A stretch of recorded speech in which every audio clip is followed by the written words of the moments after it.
Welcome to Teaching My Cat to Read, the very serious book review podcast. I'm Eli. I'm Em.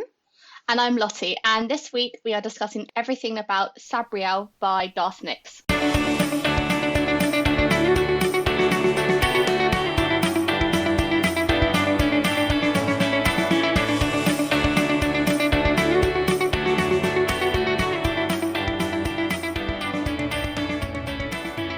Okay, I think we need to lead with how do we pronounce the title, guys? I was going to say this because I've always pronounced it Sabriel. Same. I say Sabriel because I think I look at it and I go, oh, it's just like Gabriel, but with an S, right? But I'm overruled, so... Yeah, that did not twig for me as a child at all. I mean, like most fantasy books, he doesn't have a glossary and it doesn't say how to pronounce the name, so I feel anything is fair game. I feel like I have read an official guide, but I think it was in like Abhorsen or Across the Wall or one of the later ones. Mm-hmm. And it was like in the back somewhere and I didn't even notice. And then I had one of my classic moments of, I accept that Garth Nix has made a decision, but given that it's a stupid ass decision, I've elected to ignore it. Yeah. No, I've always said it's Sabriel and then Liriel and then Abhorsen. That is... Yeah, same. I'm on howtopronounce.com and Oh, it is saying it's Sabriel, apparently. I stand by my conclusion, re-councils and decisions. Yeah, I assume I'm wrong. I normally pronounce these things wrong, but... Well, I used to think that epitome and epitome were two different words, so, you know, I don't have a leg to stand on here. I like that.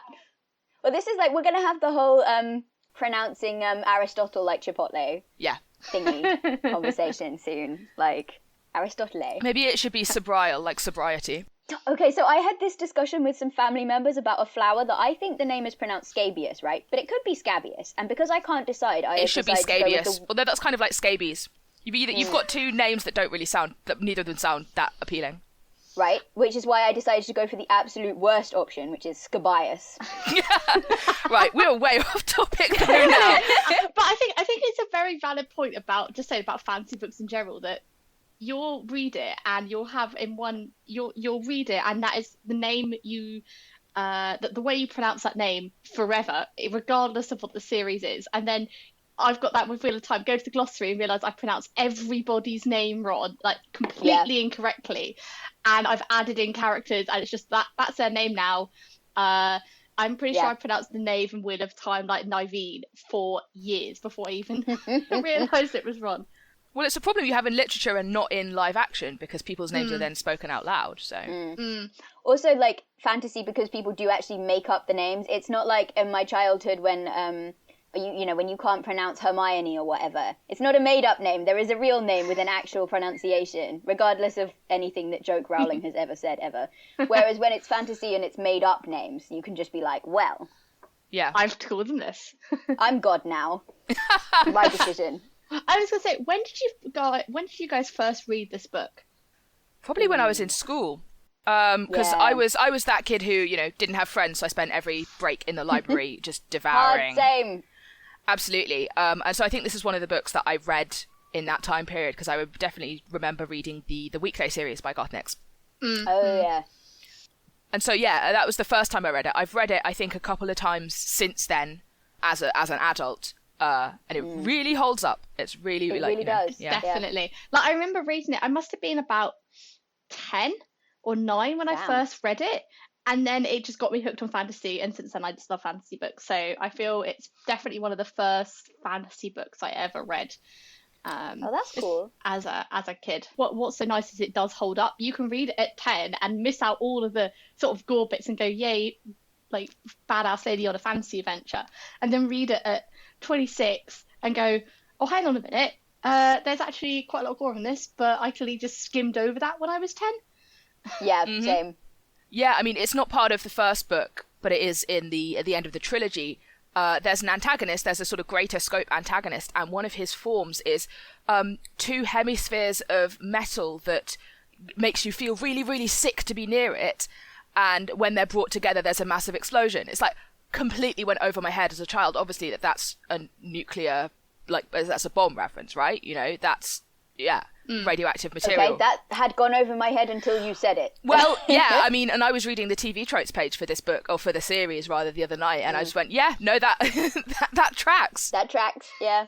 So yeah, anyway, the premise of the book is it's sort of set in a fantasy Great Britain-esque, like that's the kind of landmass shape, and it's divided into the sort of the north and the south of this landmass, and in the north you have sort of this wild, free magic that's not really got any rules, and it's quite dangerous, and it can very easily corrupt you. And then in the south there's less magic, and then there's also a kind of magic which has been created. It's an artificial imposition of rules on the free magic that's called charter magic, and it's a lot safer to use, and it's kind of like what all of the, playing by the rules good people will use. Yeah. And free magic is used to do necromancy, and the book, the series, follows a bloodline of people, or rather, the characters come from a bloodline whose powers are that they are necromancers who make sure that the dead stay dead. Like, that's their job, is to preserve the boundary between death and life. And it's this really unique setup. I've never really seen another fantasy setting be quite so unique and evocative. Yeah, I think it is hands down my favourite magic system in a fantasy book, just ever. Like, the thing is, it's so visually interesting. You know, all the symbols, and the fact that you draw them, you sketch them in light around you, or they're on the swords, or if you're a charter mage, the idea that places feel friendly because they've got all these charter magics imbued in the walls, that you can whistle them, that you can sing them, you can write them. Like, it's really versatile, but it's really consistent. It's got a good internal structure to it. You never go, oh, why can you do that now? That doesn't make sense. And Garth Nix does it without info dumping at any particular point. You never feel like you're reading a manual of like how this world works. It's very show and not tell, and it works really, really well. It's definitely one of the, I say quote unquote, simpler magic systems, because it is very easy to understand. You don't have to have sort of a manual to understand what the hell is going on and what the rules are. But like, from a personal point of view, I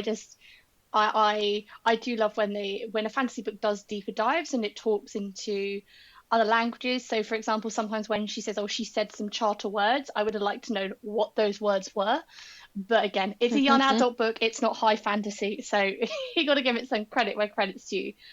And I think they do, but it's very rare. Is this specifically the 3 flying dagger spell that Annette Caillou Fernhan one? I think that's the only one you ever hear what they say. Like what the marks are called. But I feel like, I mean, I really like Sabriel for the fact that the prologue of the book is both a really clear-cut introduction to the magic system and like a very evocative, creepy, scary world intro. You know, it's a good narrative hook. It's really interesting. But at the same time, threaded throughout it, you get, okay, in order to do this kind of magic, you must be baptized with this charter mark, and you can use that to tell if people are evil, like necromancers or not.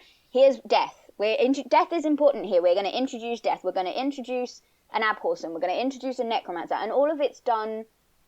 It's a short chapter, and it's like a ghost story in its own right.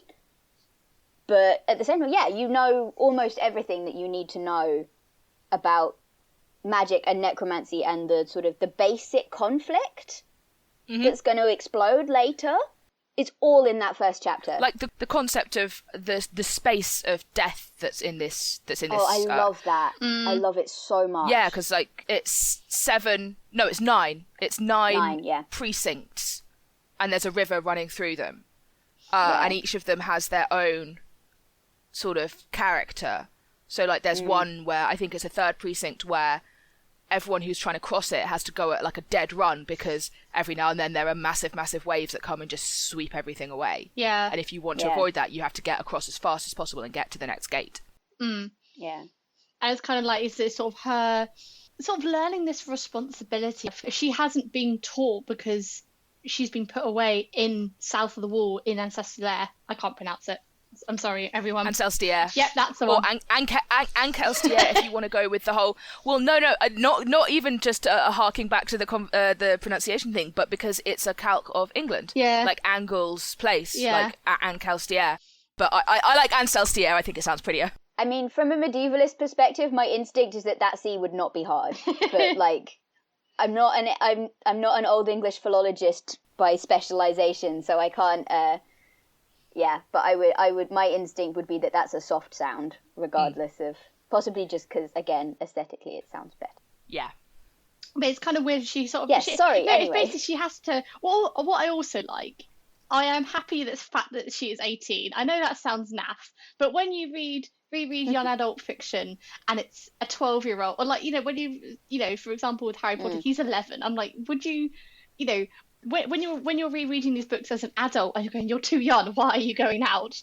I feel at least she's sort of, she's 18, and so she's got this sort of sense of maturity and responsibility, and it makes sense for what we know of her as a person. Like, she's a prefect at a fancy secondary school for women. It's very Enid Blyton. They're big on responsibility. She's a responsible person. And it is explicit that school teaches like sword fighting as I well. love how it teaches sword fighting, and it also teaches like prim and proper etiquette of greeting people. It's like the tiering. Yes, I am all for. You know what it reminded me of? I was thinking, this is an Enid Blyton boarding school, but with necromancy. I was just like, you remember those the little ladybird, the fake ladybird books? For a while, the 5 go discover a crack den or whatever. The little spoof satire books. It's like that. It's like 5 learn necromancy. I mean, that would be a cool subject to learn in school. Let's be honest. It would. It's true.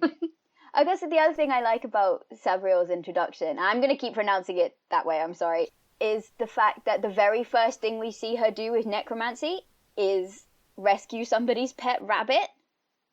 I think that's such a good character moment. I think that's such a good introduction. And sort of gently soothe the other person when obviously this friend of hers whose rabbit is anxious and be like, I saw him get hit by the car, like, what's going on? And Sabriel's just like, it's okay, he wasn't actually hit, look, he's fine. Yeah. She's not bringing that friend into the drama, like, she's protecting that friend from having to know what's going on, things she doesn't need to know. And it's nice. It's like, the first time you meet this very powerful sorceress who doesn't really know how to use her magic, and what she is doing is saving somebody's pet rabbit, which could very easily turn around saying, well, it was a rabbit, but because she can feel this death and people dying, she has this responsibility, and she sort of takes it upon herself to try and say, oh, well, actually, I can fix the situation and I can help this person by saving their pet rabbit. And it's actually, it's referenced later on. I think when she's saving Touchstone, it's like the same feeling of, it's the same feeling she got when she was saving this person's pet rabbit. So it's quite nice that. Which is hilarious, given that she ends up, like, married to Touchstone. That is very funny to me. Like, he's basically a pet rabbit that I brought home and, like, I couldn't get rid of. Sad times. Here's this feral, forgotten prince who's been locked in on the prow of a ship for 2 centuries, and he's my boyfriend now also. It's like, Sabriel never touches a boy for, like, 18 years, and then she's like, hey, I found this one by the side of the road, can I keep him? Yeah, it's like, I found this one in a giant hole in the ground, can I keep, please?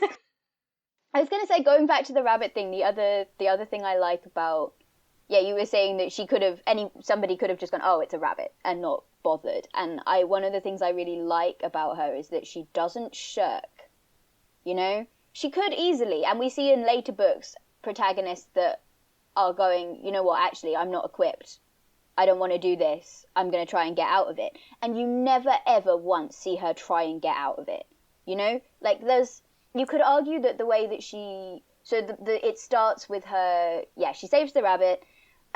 We establish a bit about her character, about the school that she's in and the skills that she has, and then she gets woken up by one of the younger girls at school in the middle of the night because an undead servant has appeared in the dormitory to give her a message from her father, and the message is basically, shit's just gotten real, you're the Abhorsen now, come back to the old kingdom. And the call. Yeah, but she, like, the thing is, she doesn't go, actually, no, I'd rather go to university in Excelsior. There's never a moment when she's like, actually, you know what, I like my life, I'm going to stay here. I'm not going to... I mean, I think you get that a lot with chosen ones in fantasy novels generally, is that there's a certain amount of having to bring them round to their destiny and their responsibility. And I really enjoyed that Sabriel was just like, no, actually. She steps up every time. I have a duty. I'm going to do it. It's hard and sometimes I hate it, but I'm going to do it anyway. And the closest we get to seeing her be in any kind of denial or trying to fight it at all is insisting that her father's still alive, which turns out to be correct. And, you know, if she hadn't fought for that, they wouldn't have crucial information that they ended up needing to defeat the big bad at the end. I really liked it. Yeah, it's interesting because there's a book later on in this series, and it's one of the ones that's not part of the sort of primary trilogy. And it's set about 600 years before this one.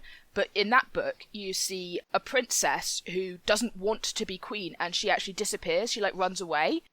And her father had been planning to abdicate, and it just leaves this massive power vacuum that is abused by various malicious agents within the story. And her refusal to take up her duty, even though she might not have been well suited to it, even though she didn't want to do it, it causes massive problems for the entire kingdom and ultimately leads to a lot of strife 600 years later. Yeah. And so I feel like that might be a recurring theme in this series. Well, I mean, I didn't want to start yelling about Sameth too early because obviously that is a it's not in this book thing. Yeah.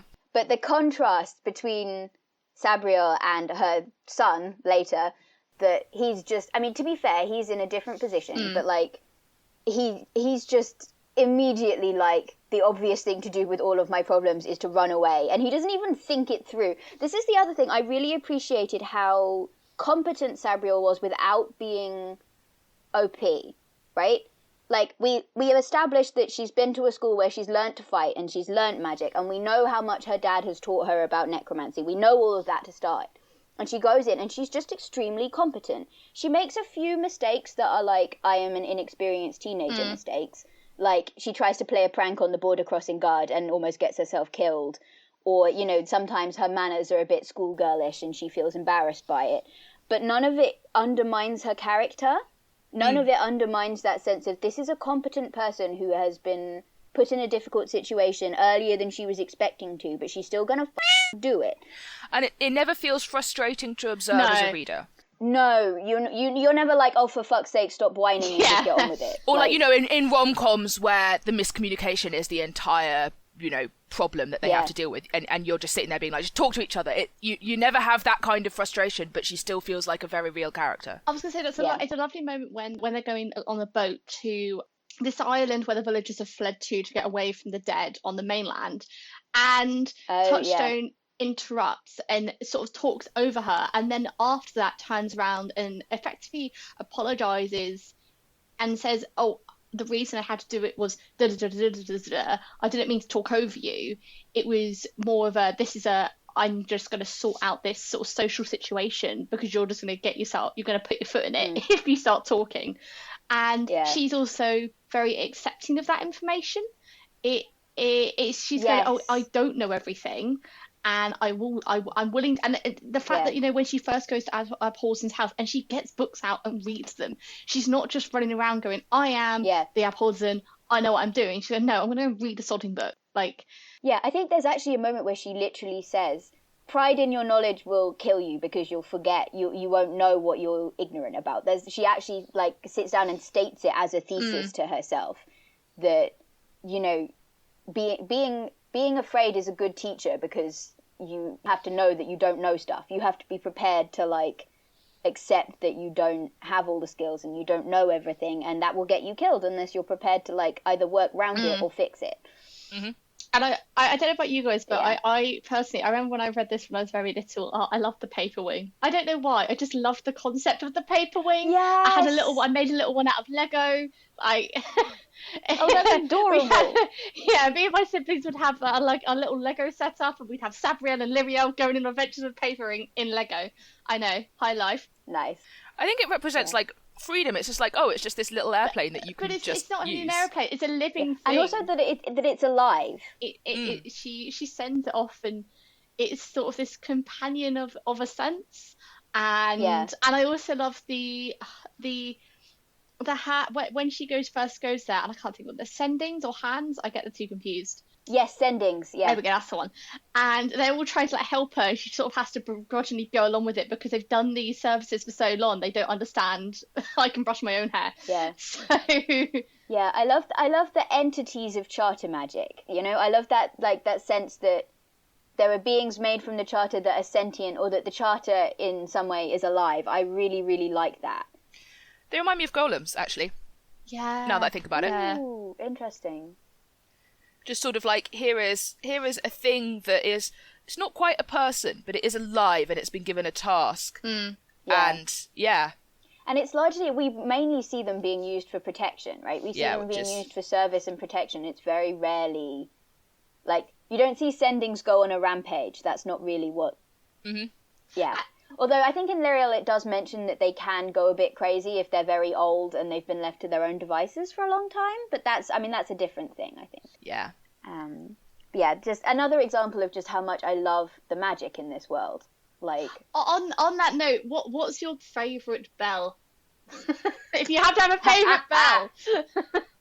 yes, so the necromancy system requires that you have 7 bells, and each of them basically has a different effect on the dead. So there's what's it? Sleeper, waker, walker, talker, thinker, binder, weeper. Oh, I can't remember what them all say. This is one of those books that I read while I still had a really good memory for random trivia. I've lost it as I've aged, but it's one of those ones where, like, you know how in like certain fantasy books and things there'll be riddles and there'll be poems that tell you ancient knowledge. This is one of the ones that I read young enough and often enough that I remember all of them. Yeah, no, I remember when I first, and still when I read this, I do get confused. I can't remember which bell does what. But I just fair. love the idea she's got this bandolier of bells, and Yeah. but all, Well, it's really iconic, isn't it? It's a really obvious visual, and there's a number of times where people see the bells in the book and they either freak out or they're like, oh, thank God it's the Abhorsen. yeah, And I really like that. It's also something that regular necromancers might have. Yeah, exactly. So they lose their shit sometimes because they're like, oh, fuck, it's a necromancer, we're all going to die. Except that the Abhorsen spells are fired through with charter magic, which is not the case for regular necromancers. Going back to the thing where the Abhorsens are like sort of necromancers, but like they're like white hat hackers, right? yeah, they are basically they're sorting everything out. Yeah. I tell you what is interesting on a reread, something that never occurred to me when I was younger, and something that I think it makes for an interesting constraint on the world. Like, I think it's important for the story as it stands, and I think it does a good job as an axiom. But it bugs me now that being an Abhorsen is not something that you can learn. Yeah. I had this thought earlier. Because there's a lot of character angst around, in later books at least, around what it means to be an Abhorsen and whether you are an Abhorsen or not, and whether just having the death sense is enough, and the sense, and like one of the big plot points later on is that because there's only one, it's really easy to overwhelm them. Because really nobody else can deal with the dead. Yeah, there's only Really? it's like there is a bloodline, but there's only one of them. Whereas, say, on contrast with the Claire, there's quite a lot of them, and so they can sort of There's a lot of Claire, yeah. divvy it up a bit. Whereas there's one. There were a Abhorsen. lot of royals, but there aren't anymore. Yeah. Oh, that was the other thing. If you wanted to be one of the great charters, if you had to be a member of, so there's 5 great charters knit the land. It's the royals, the Clare, who are like prophecy people, seers. That's a fancy word for it. Yeah. Mad oracles. Yes, that. The Abhorsen and the wall, the big magic wall that separates Ancelstier from the Old Kingdom, and the Charter Stones, which are like doorways into the Charter almost. They're sort of protective monuments, but they're also like gateways to magic. They're sort of like hotspots. Yeah. Yeah. They're one of the things that, like, it's one of the sort of inciting incidents of Sabriel that the Charter Stones are being broken, and that's allowing for the dead to rise more and for the big bad at the end to, like, just fuck more shit up, basically. But yeah, those are your options. If you want to be, like, an important person in the Old Kingdom, your options are you get to be royalty, you get to be a necromancer, you can see the future in ice sometimes, or you get to be a magic rock. But see, there's Good those times, ones who are my magic dudes. rocks. Do they just get the short straw? A sentient charter being, it's just, well, bloodline. You're going to be a rock and you're going to be a wall. Have fun with that. I I mean, I think they chose. I got the impression that they chose, but I did like how it was the young children are the ones who are still ignorant to the world around them, are the only ones who can talk about the charter, and so that's when she tries to go and get this information out of the child. She using the sort of the warm, motherly, and like empathetic. I say abilities, but just like emotions and feelings she has to talk to this child to say, can you explain to me what this thing is, without trying to tell the child she can't say anything because she's an adult and has seen the world and it's bad. I like the fact that it emphasizes that she's using the skills she learned as a prefect. Yeah. You know, that she learned, like, she's been on both sides of the being a small child, being asked a question by an older person that you look up to, and being the older person that a child looks up to. And I thought that was a really sweet character moment, actually. I think it tells you a lot about her. I mean, we're back on the responsibility again, but the fact that she's an empathetic person who feels responsible, who takes her duty seriously, who takes kids seriously, which is really cute. Yeah, she's good. And these are all strengths that help her in her journey. It's not just like a fun character moment. It's an active benefit to her to be that way. Yeah. Going back to the bloodline things, I mean, this is something I was thinking about earlier, and it's also a problem that I really have with Harry Potter, where your lineage determines who you are in the world. Which I understand from a world building point of view, and because then you can have the shock value of somebody turns out to be somebody else's kid instead of who they thought they were or something, and it changes who they are essentially. But I don't like it as a real life philosophy at all. No, I think it, like, mechanically it's used well in the book, and I think that it part of it's seen it is a flaw on a grand scale, because the Old Kingdom would not be in the overrun by dead, complete anarchy that it's in at the start of Sabriel if, like, it wasn't possible to wipe out the entire royal family in a fucking day. You know? And if there wasn't only one Abhorsen, like, they would never have been in that situation if it wasn't so limited. And I think that I don't think it's interesting, because there's never any, I don't feel like there's ever any sort of discussion of that. There's no discussion, but there's also no, like, moral what's it attached to it. I don't think. There's no...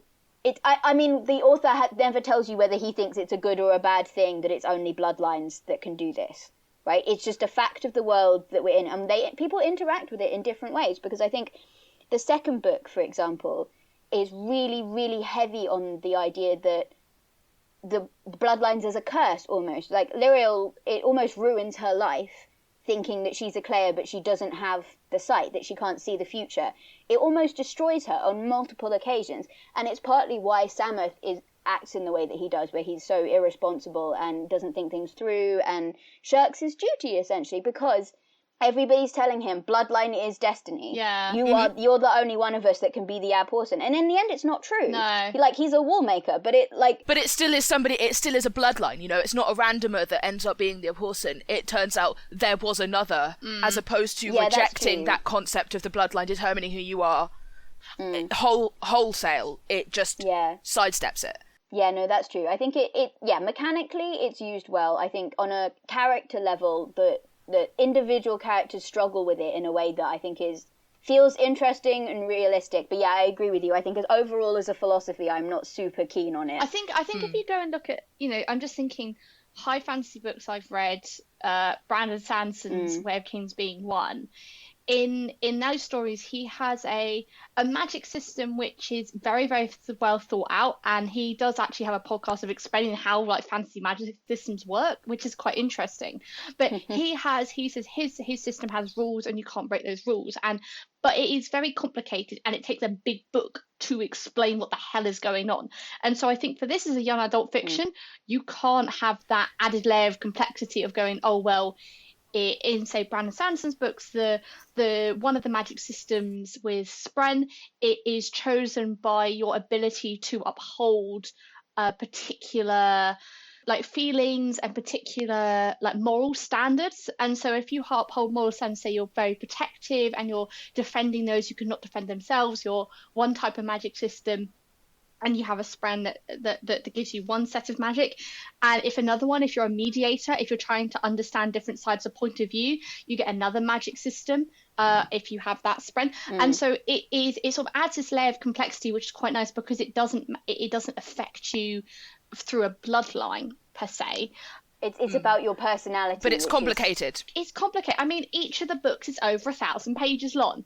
And to understand, so you have to, I think for a fantasy book, it's short. It's 300 pages roundabouts, which my eyes is short. And like, it's a very complex magic system to be crammed into that amount of space. And I think that means that it has to be limited in very the simplicity ways. is part of the value of it when you're writing a young adult novel. Like, that's something that has value as a storytelling mechanic. And, like, it's nice for magic to have limits. Yeah, and maybe it not being the most sort of morally coherent one were it to exist in real life is something that you can afford to sacrifice for that simplicity. Yeah. Well, speaking of, it's something I've been thinking about a lot recently, mostly because of the Untamed, because that's just who I am as a person now, but also because of this, is thinking about the ways we talk about necromancy in fantasy novels and in fantasy, the genre generally, because I feel like I've yet to see one, I think, where I really felt like the morality of summoning the dead or bringing the dead back to life was ever explored in any depth. Yeah, like, do you have the consent of the person to do it? Like, people have a very knee-jerk reaction to it, and obviously, like, in the later books, it's very much played as slavery, which I think is true, and it does, it's like, this is obviously morally wrong, but there's never any sort of discussion of, well, like, for example, using Saraneth, so the sixth bell, the binder, is the one that, like, you can command not just the dead, but other people to, like, do your bidding, essentially. And the sort of the ethics of, like, the dead are sentient beings also, and what you do with them and how you treat them, and I feel like it never goes into any depth, like, about, you know, the fact that spirits don't get to consent to this stuff. Like, you see with, like, magic systems that are relying on genie and on fairies and spirits, things like Sorcerer to the Crown or Jonathan Strange and Mr. Norrell or Bartimaeus, like, the idea that they are servants or slaves and they don't get a choice when they get summoned to do magician's bidding is something that gets explored, and I don't think I've ever really seen that with necromancy. Especially with the fact that it focuses so much on death and people dying, and it is a taboo subject. You know, most books, it either says, it just says, this person, especially if it's a minor character or somebody where you haven't got that emotional connection to. And because it is it's a young adult novel, so it's not going to discuss war in the sense of, say, another fantasy series I love, Wheel of Time. The writer writes most of Robert Jordan, most of his battlefield descriptions in those books are based off his real experiences in Vietnam, and like his horror of just the dead. And it's but that's not something you bring into a young adult novel. Descriptive, but I think it's such a good thing, I think, to talk about for a young adult novel, because it gives young adults this sort of mechanism to discuss what happens when you die, and it's not it's sort of just glossed over in, I guess, a lot of other fiction. It's just, this person died and it was sad, rather than saying, okay, well, what happens after that? And I think it's a beautiful, with the different stages, and she gives people the last rites and allows their spirit to pass beyond the final gate and beyond whatever is beyond the final gate. And it's her responsibility to help people on that journey. And and the idea that it's almost, I like the fact that she takes that aspect of it very seriously.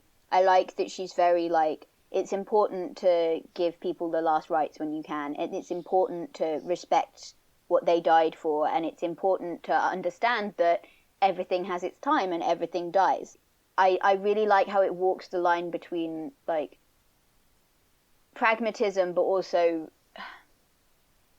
just that sometimes people die and there's nothing you can do, and it's going to be sad, but that doesn't mean it, like, I don't know.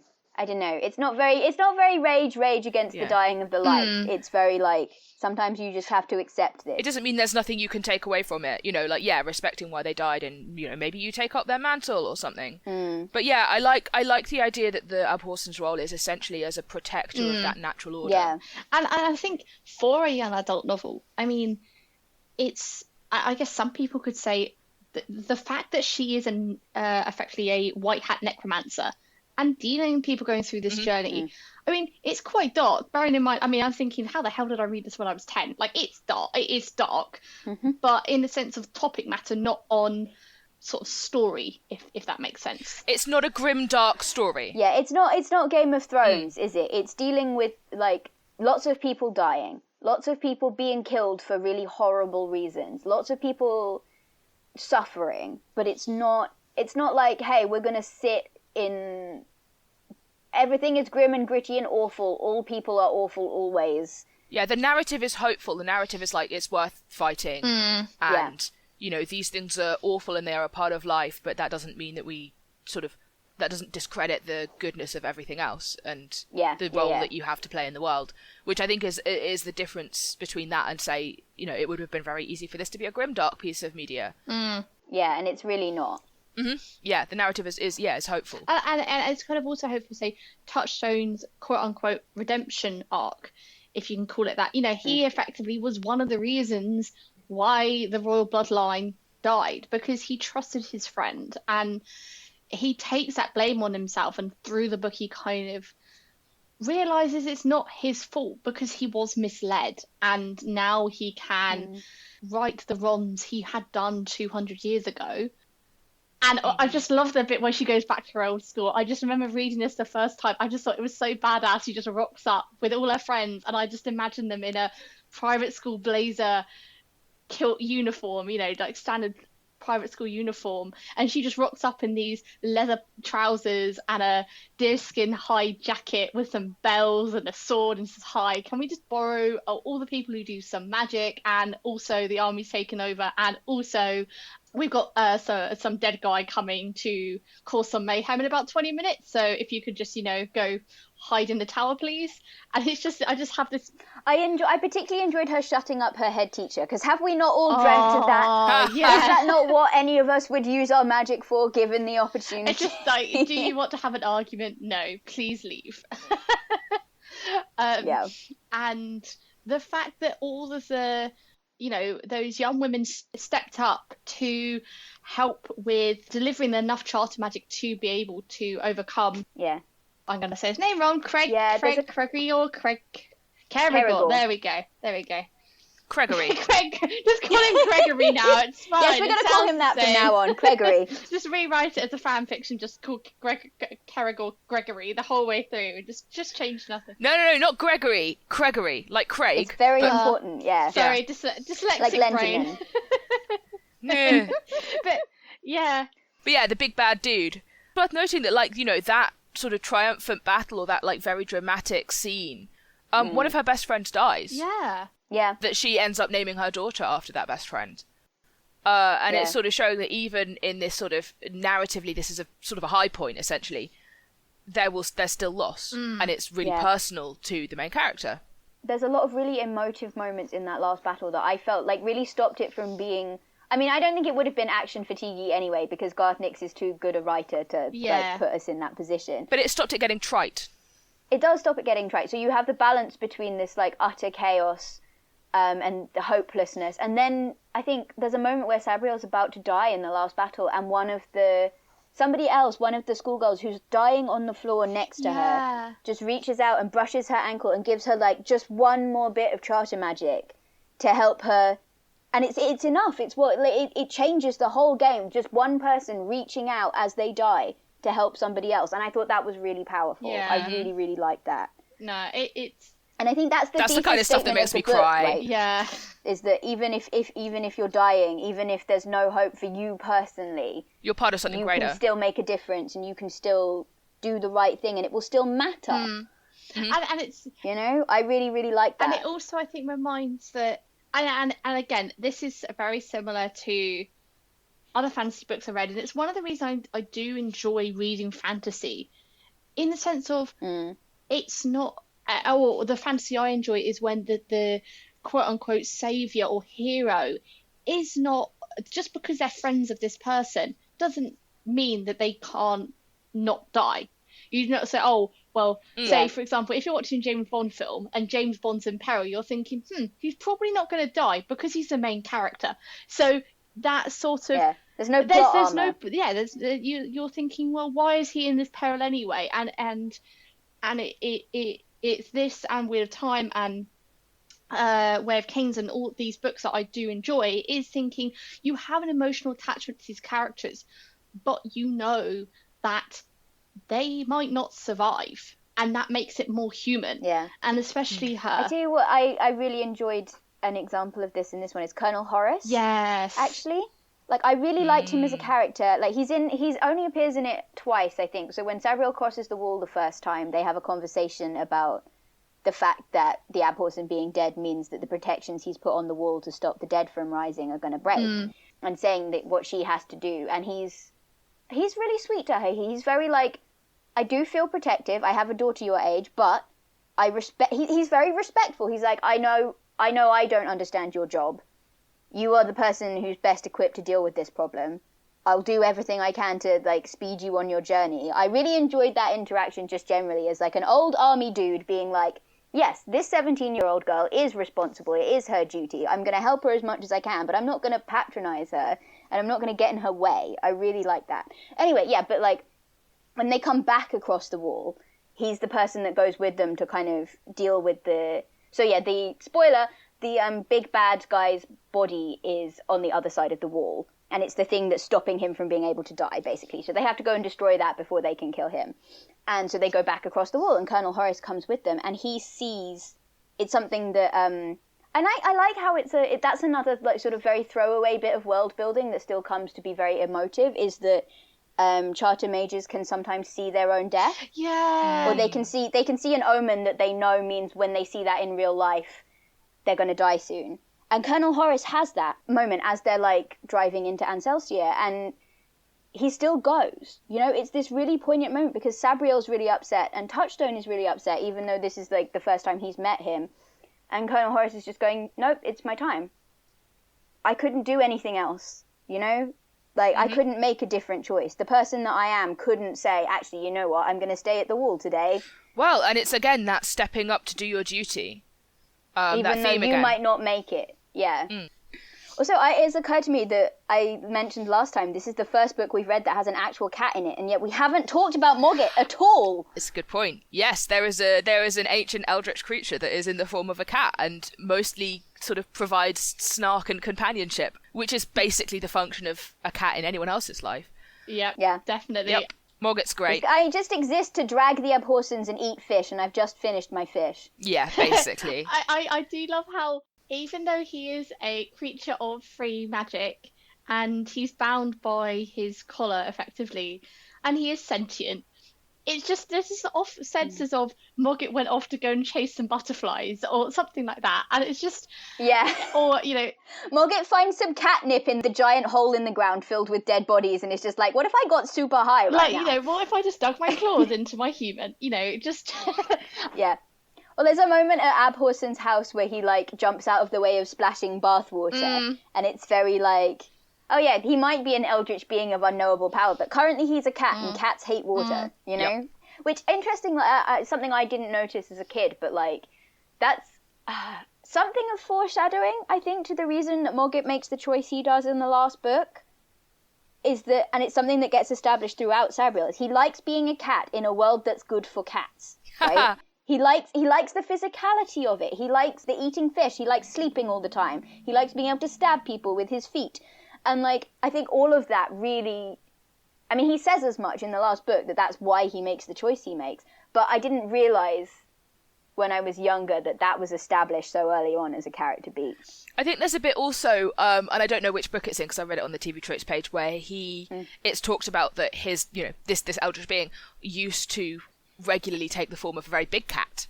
And so his the choice to have him be a little house cat is sort of quite fitting And maybe also like intended as a sort of humiliation of him, but he ends up liking it, so it's fine. It's interesting because it's the other form that I remember them talking about is because Sabriel's dad gets confused when Sabriel says there's a cat. Yeah. And he's like, oh, he was always a weird little old man to me. Oh yeah, he was like a little Igor, like gremlin man. Yeah. That's really funny. I like that. Yeah, I think he does that later because he has to carry Samuth at some point in Abhorsen, and he's like, well, I guess I need hands for this. Yeah. But he clearly doesn't like it, which is really entertaining to me. Also, like, why a cat for Sabriel? Why does he want to be... Does he picking the form that's going to make Sabriel's dad the most uncomfortable? He's like, I'm going to be a weird little gremlin man for this guy because I don't like him and respect him. And for Sabriel, I'm going to be a cat because she seems like a cat person. I just like to think he's read a load of like old witch stories and has decided that Sabriel is a witch, therefore she needs a black cat, and therefore I'm a cat. And well, he's a white cat. Is he a white cat? Oh my god, He's a white yeah, cat. always it's, the imagined other him guy as a ends black up being cat. a black cat. Yes. There we go. That just shows how much I miss. I always end up when you're just misreading things, and in my head it's a black cat. Done. You know, someone could tell me it's white, but in my head he's a black cat. Oh dear. Oh well, this is what happens. Well, I mean, I have that with the disreputable dog, actually, is that I always think she's smaller than she is. And then when they describe, like, what kind of dog, she's, like, waist-high to Lyriel or something. She's quite a big dog. And in my head, she's always, like, not quite terrier-sized, but she feels like a terrier to me. So that's a visual discrepancy that I have. I always think about... I don't know what like, colour she's described as being in Lyrael. I think black and tan, I think. Okay, I always think of her as like a sort of a shaggy black dog. That works. Yeah. All right, who should you fight in these books? Or in this book? I want to fight Sabriel's dad. I'm calling it now. He was doing his best. I get that he didn't have a choice. I get that he's trying to be sensible and protect his daughter from the dead. And I respect that, like, the reason that she's so self-sufficient and competent is partially because she didn't have a parent to protect her and, like, teach her. Like, there's a moment in the book where she's like, oh, nobody ever explained menstruation to me, so I went into death and summoned an undead servant to explain it to me, because that's the kind of childhood she had, where it's easier to ask a dead person. Wasn't it meant to be her mum? Yeah, she summoned her mum to ask. Well, no, I don't think it is her mum. I think the way she puts it is that she doesn't think, it can't be her mum because her mum is very definitely dead. But it is some magic left behind by her mother that has some of her mother's personality, I think is how she puts it. Like a voicemail message. Yeah. I do remember reading that, though, when I first read it, and thinking it was quite a sort of a nice thing to add in. Like, she's a young woman. She's going to have questions. Her dad's been a bit useless. She goes to a private school. They might have limited resources. She's like, well, I've got another resource, dead people. I'll just go and ask them. It's just very resourceful. Yeah, and I liked that it was an example of things you can do with... And Lyriel's powers are another good example of this, but there's stuff you can do in death that isn't to do with hurting people or controlling people or sending people to death jail, or, you know, there's other uses for it, and I think that's something that gets peppered in throughout the series that I like, but it's never, like, the focus. Also, Sabriel going into death to, like, just ask sort of what we might consider quite mundane questions is it shows how comfortable she is with going into death. Yeah. Which, when you see Samuth in the later books, he's not at all, and it's a sign that he's not suited to be in a person. Yeah, and it's something that, like, again, I don't think I made that connection, really, that, like, that was a sign that I should have picked up on, that Sabriel is just so comfortable with it, and Samuth is the complete opposite. And, like, that should have told me something, and it didn't really. But, I was gonna say, I want to fight Sabriel's dad, because he's a terrible parent. He's a good Abhorsen, but he's a terrible parent. And, of all of the people, never mind the whole, like, what if I wiped out the whole royal family and turned this kingdom into zombie land? I was just like, yeah, sure, Rogurek, other people, Gregory, whatever, other people can deal with him. I want to punch the old Abhorsen. I'd say... Want to punch the headmistress. I was going to say... Oh, so you don't need to. You don't that's need already to. done. Like, the silencing spell was... Oh my god, it's the land silencing spell. Sabriel was just like... You stop. You are not qualified to speak to me. Please stop. I was going to say, I would want to fight Touchstone purely so he can teach me how to fight. That would be the only reason. Oh no, I feel like hitting Touchstone is mean. He's just No, baby. but if he's got mad magic skills, then you could learn something. I feel that's probably getting away around the question though, because it's having a practice fight rather It than. never says you have to fight them because you hate them. There's no like motive requirement for why you want to fight them. I can't think. I mean, I would say evil Gregory, Caragor, whatever his name is. Gregory. Gregory. Just call him Gregory from now on. Caragor, but like realistically reading this, I'd just be a massive chicken. I'd be somebody hiding in the top tower. I don't think. Oh yeah, I yeah, am not yeah, well. no. I just deal with like petting the cat. I can be looking after the cat. That can be my role in this. Yep. I want to live in Abhorsen's house. That's what I want. I want to either live in Abhorsen's house or the Claire's library and never go out for any reason ever. It's one of those things where when you read these fantasy books, you go, oh, I'd love, oh, isn't this fun? And you think, actually, I just wouldn't want to live there in real life. Maybe, go on a day trip to the wall and have a look-see over, but you wouldn't really want to go over. You want to be the people in the college learning Charleston magic, but not actually having to worry about using it, just using it to warm a cup of tea. That's quite. Just want to be an academic. I mean, that's the story of my life. Yeah, I'm just going. I would just go and just do the academic science of it and be done with it. Yeah, I'm not going into battle anytime soon. Fair enough. Eli, any strong feelings about who you want to fight? Nah, not really. I agree with you on Sabriel's dad deserving a bit of a smack. Yeah, no, that's pretty much it. Yeah. I would say Mogget, but I wouldn't want to get clawed up. Yeah. I don't want to fight Mogget. I want to sit there and watch him drag other people. That's true. I want a Mogget for my own personal life. My relationship with Mogget is just like. On that note, we do have our own Mogget, which is Gothmog, the cat. So what do we think the cat's rating of this book would be? I think high. There's cats. Yeah. There's crime. There's not many things to chase, but I feel the fact that there is a cat as one of the primary characters has to rate it highly. I feel like watching a cat try and kill a shadow hand might be quite fun. Yes. Like I can see that being entertaining. I watched my family friend's cat try to kill a fly. That was quite entertaining. So I think killing the shadow hand would probably be more entertaining. I'm going to give that a 9.5 out of 10 from Gothmog, I think. What do you guys think? I think, 9 or even close to 10. I mean, if you can rate it 11. I think the fact there is a pivotal character that is a cat will push it up there. And it's a good book. Yeah. So also that it's a cat that is just it's living a cat's best life. It's like, I think I will cause problems on purpose, and then it does. It's delightful. Yeah. Also, this is the thing that I really liked. And something that I think made me like Sabriel more was I really enjoyed the fact that, Mogget being an eldritch free magic being, that like if you take his collar off, he wants to kill Abhorsens. This is a basic principle of his character. But I like that Sabriel is not like resentful of that at all. Like he almost kills her twice in the novel, and she's just like, okay, that was scary. I didn't enjoy it. But there's no like massive like drama in which she yells at Cat Mogget for being like, why don't you like me? Why would you do this to me? She's very just, I mean, I guess pragmatic, but she's very just like, I accept this. These are the rules of your existence. I can trust you when you've got the collar on, and I can't trust you when you haven't, and that's it. You know? Mm-hmm. There's no big like betrayal drama. You know, it's just this is the way things are. And I liked that. That was refreshing. And again, it's another example of the thing where it's like, it's not frustrating as a reader to see that. It's something that, like, the writer could very easily have done, and I don't think it would have been particularly interesting to read. And so he just didn't. It's great. Well, it's like the potential, like Lottie was talking about earlier, with the potential relationship drama of Touchstone cutting in and being like, this is what's going on. And then apologising to Sabriel and being like, look, I had to say that because otherwise it would ruin your reputation. I'm really sorry for cutting in. And she's just immediately like, okay, you're right. I didn't know. And like, that's so refreshing. In so many books, that would have been like part of the massive will they, won't they don't actually like each other, blah, blah, blah, blah, blah. And in this case, it's like, just two adults navigating how they relate to each other. Yeah, it's two adults having an adult conversation in which some of them have misinformation and they have corrected and now they're moving on. It's great. Yeah. Sorry, anyway, we were rating according to Gothmog. I think 9.5. 9.5. Let's give it 9.5. Yeah, I'll accept that.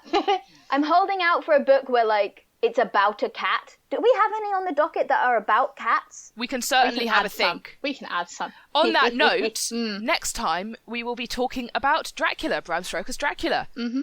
Which I'm very excited to, Yes. well, I was going to say reread, but re-listen to, because there's a Spotify audiobook read by Christopher Lee, and that's how I shall be consuming that piece of media again. Same. Yes. And obviously there's a wealth of adaptations we can talk about for that as well. Do you know, I don't think I've actually seen any adaptations of Dracula. There's a terrible movie that came out recently that we could probably watch. Stephen Moffat version. Oh no, let's not. I don't watch things by Stephen Moffat anymore. Anyway. I have self-respect. We will save that for next time. So thank you all for listening. Please like, subscribe and review. Add us on all the socials. We're on Twitter, Instagram, Tumblr, and our website is teachingmycattoread.wordpress.com. You can send us an email at teachingmycattoread@gmail.com, the two being the word TO. Put hello there in the subject so we definitely know it's not spam. But yeah, say hello, send us a message, and recommend some books for us to read. Particularly ones with cats. Sending all the virtual hugs, and we'll see you next time. See you. Bye.